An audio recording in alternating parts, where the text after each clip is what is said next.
Hey guys, welcome back to the Booth Customs channel. I'm Austin. Today I'm going to be giving you guys a quick rundown of my everyday carry setup, what I have on me on a daily basis, why I have it on me, different configurations, times when my setup might change depending on where I am or what I'm doing. John Mark has a video we put out about a week or two ago. I guess at this point it's probably been over 2 weeks. If you haven't already seen it, once this video is over, hop over, check it out. He's got some great information. He's got a great everyday carry setup. And I highly recommend you going and comparing my setup, your setup, to his. So let's start with the why behind having an everyday carry setup. There's a whole lot of situations that you might find yourself in on a daily basis. Yeah, it might be personal protection. You might need a firearm or a knife for self-defense, but it could also be something as simple as needing a knife to open a box, or a pen to write something down, to take notes, a flashlight. I mean, the possibilities are endless. Having a multi-tool, a lot of things that you might need a multi-tool for. So having an everyday carry setup is important as it allows you to go about your day with the least inconveniences and interruptions as possible. At least that's the plan. Obviously, there's only so much preparation you can do, and the rest just kind of falls where it falls. But that's why it's important to tailor your everyday carry to yourself, to your perceived needs. So let's get into my setup. First things first, we'll start with the pistol. I carry a P365 from Sig Sauer. This in its normal configuration would have a 10-round magazine. However, I live in a free state, so I have a 12-round magazine in here. I prefer the extra capacity. Bullets win firefights. That's something that we've seen for years in combat and self-defense situations. I also carry an extra mag on me, so at any given point I have 25 rounds of 9mm on my person. I do carry one in the chamber, even though I do not have an external safety. If you watch self-defense videos, a lot of those guys have a fraction of a second to respond. And the last thing that I want to be fumbling with is racking my slide to get one in the chamber. So that's why I carry full magazine with a round in the chamber at all times. And also why I like to have extra mags on me is just in case I need it. I don't want to be missing out. So that's my thought process behind both the 12-round magazine, one in the chamber, and also having a backup mag. Now, for holsters, I have the Tier 1 Concealed Aegis. This is a fantastic holster. So you have the Aegis and the Axis from Tier 1 Concealed, and the difference is its attachment method in the middle, and also the distance between the pistol and the spare magazine. The Aegis is a little bit further apart. The Axis is a little bit closer together, if I remember correctly. But Tier 1 Concealed makes amazing holsters. This is very comfortable. I can wear it all day long. I can wear it in the car for several hours before it starts to become uncomfortable from sitting. So I cannot recommend these guys enough. They make fantastic products. They're a little expensive, but in this case, you pay for what you get. So there's my pistol. That's my primary self-defense tool. Now I do have a backup because I feel that that's important. The military adage of 1 is none and 2 is 1, it makes sense. So that's my primary. However, should the need arise and I am grappling with someone trying to take this weapon, I do have a backup. And for that, I have a push dagger. This bad boy right here is from Cold Steel. It's their drop forged push dagger. It is a 4-inch blade. It's mean, it's sharp, and it literally only serves one purpose, and that is to end bad behavior. This is not for opening boxes. You could use it for that, but that's not what it's for. And I view this the same way that I view my pistol. This is a tool that I will only use if the absolute need arises. But if I need it, I have it. Beauty of living in Alabama is it's legal. So, next, multi-tool. That's an important thing to have on you, given how often I end up needing this on a daily basis, how many times I've pulled this out at work to fix something. Get yourself a good multi-tool and have it on you.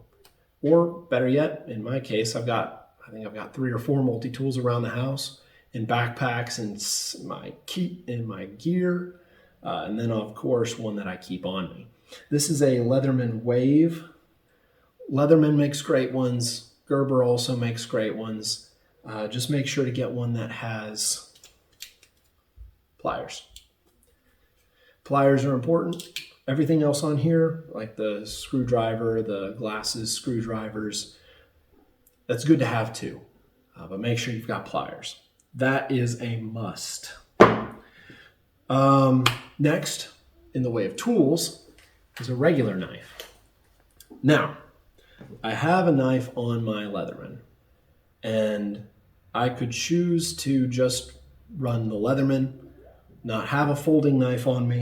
However, I'm from Montana and I've done this for years, so it's hard for me to break old habits. This is a SOG.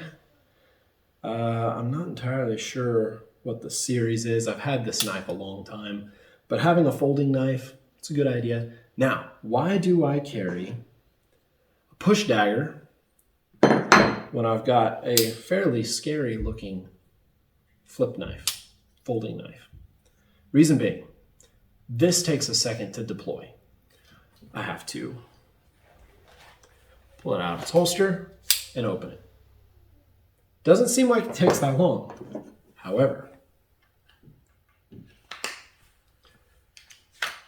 that takes a lot less time.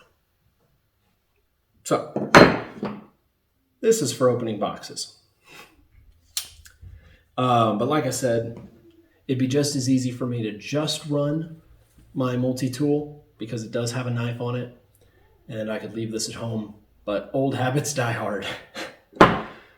Now, next, a little bit more specific to what I like to have on me, a pen.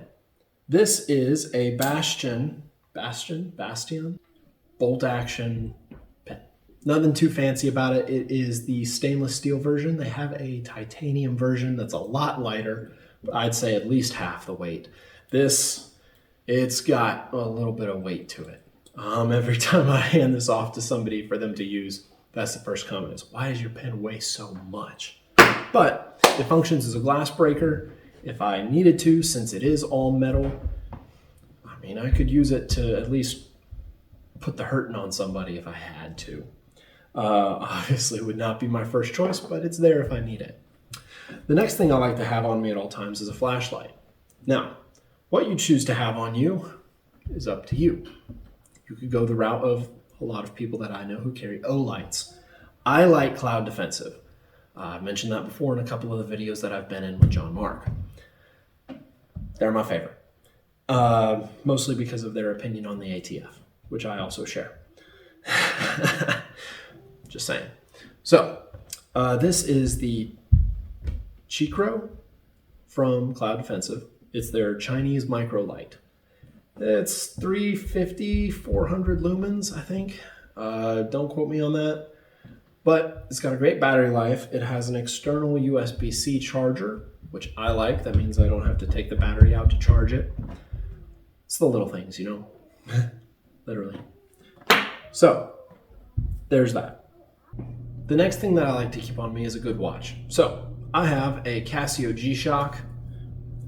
They're tough, they're waterproof. They've been used for, I guess, decades at this point by military, police, and people who just live adventurous and exciting lives. So, very proven. I replaced the strap on mine because I cannot stand plastic straps or the rubber straps. I changed this one to a cloth strap. That's my preference. They don't last as long, but they are a lot more comfortable. And then last but not least is the belt. Now, there's a lot of opinions out there about belts. the one I choose to run is a leather belt. I'm not even sure where I got this at this point. It might have been Academy, it might have been Walmart, could have been Amazon Prime, but I prefer the comfort that a leather belt gives you. This is not reinforced. And as you can see, it's got a little bit of a curve to it. But you know, some people like that. I'm one of those people. Now, like I said, there's plenty of belts out on the market. You've got very rigid belts. You have Velcro belts. I've worn a leather belt my entire life. It's what I'm used to. So I just carry on that habit in my daily carry. So there it is. Everything that I keep on me on a daily basis: pistol, push dagger, multi-tool, a backup knife, pen, flashlight, watch, and a good belt.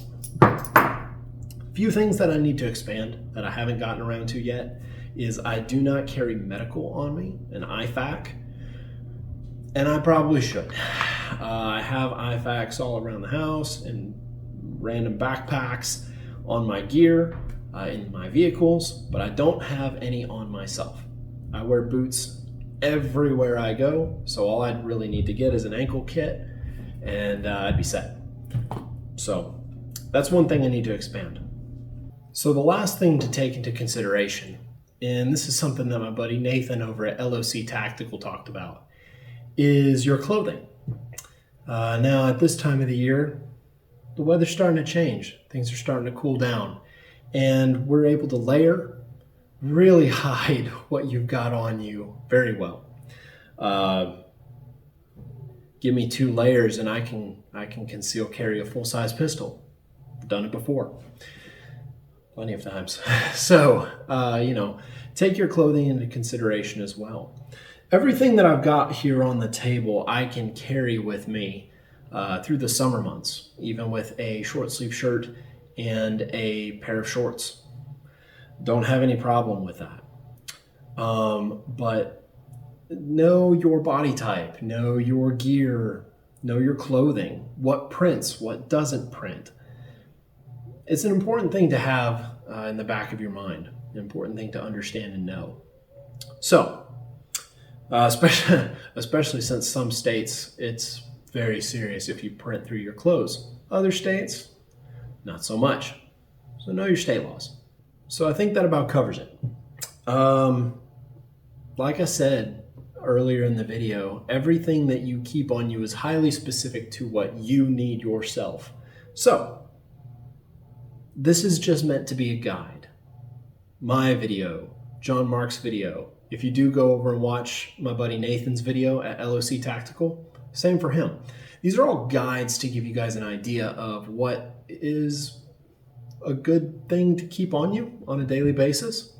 And you can glean from that what you will, what you like, what you don't like, what's legal in your area versus what might not be. So I hope that this was helpful. I hope you learned some things. And we're going to keep putting out this content. Stay tuned. Like, comment, subscribe, and we'll see you next time from Booth Customs. Happy shooting.